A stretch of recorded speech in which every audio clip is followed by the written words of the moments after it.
সুপ্রিয় শিক্ষার্থীরা, তোমাদের মাঝে একজন স্টুডেন্ট আমাকে একটা জিনিস বুঝিয়ে দিতে বলছিল যে বায়োলজিতে আদিকোষ ও সুগঠিত বা প্রকৃত কোষ এই দুইটা কি পার্থক্য কি? আচ্ছা, ফার্স্টে আমি বলি আদিকোষটা কি, আর আরেক সাইডে আমি রাখি প্রকৃত কোষ।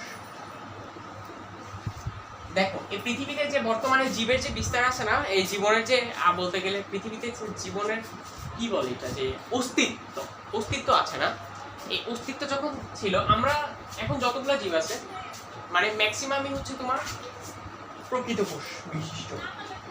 আচ্ছা, কিন্তু ব্যাকটেরিয়া, ভাইরাস, এগুলা কিছু কিছু আছে যেগুলা কোষ। আচ্ছা, এখন একটা কথা বলি, সবকিছু যদি এখন প্রকৃত কোষ, কিন্তু আগে যখন যেগুলো ছিল প্রকৃত কোষ, এখন মানে একদম শুরুতে যখন প্রাণীর বিকাশ ঘটে পৃথিবীতে ছিল আদি কোষ।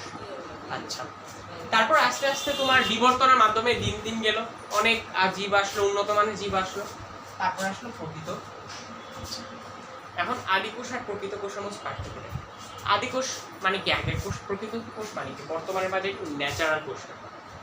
আদি কোষ আসলে এটা কি, সব ধরনের কোষের কিন্তু অনেকগুলো অঙ্গাণু থাকে, এটা জানো, সব ধরনের অঙ্গাণু উপস্থিত থাকে না। এইটা মনে করো, এটা আদি কোষ, এটাতে থাকবে কি একটা নিউক্লিয়াস, নিউক্লিওলাস থাকবে না, একটা ক্রোমাটিন তন্তু থাকবে, রাইবোজোম থাকবে, আর কয়েকটা অঙ্গাণু টঙ্গাণু থাকতে পারে।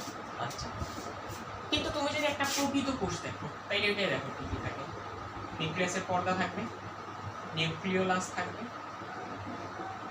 ক্রোমাটিন তন্তু থাকবে, বিভিন্ন ধরনের অঙ্গাণু, মনে করো প্লাস্টিক থাকবে, মাইটোকন্ড্রিয়া থাকবে, তারপরে বলতে গেলে যে কি গিয়ে এটা কোষ গহ্বর থাকবে, এন্ডোপ্লাজমিক জালিকা থাকবে, মানে এক কথা বলতে গেলে সব ধরনের অঙ্গাণু একটা কোষে থাকে। গলজি বডি থাকবে, লাইসোজোম থাকবে, সবকিছু অবরোধ থাকবে।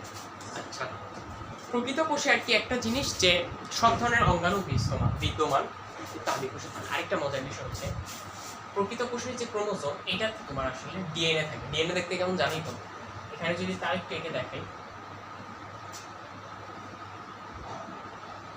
ডিএনএ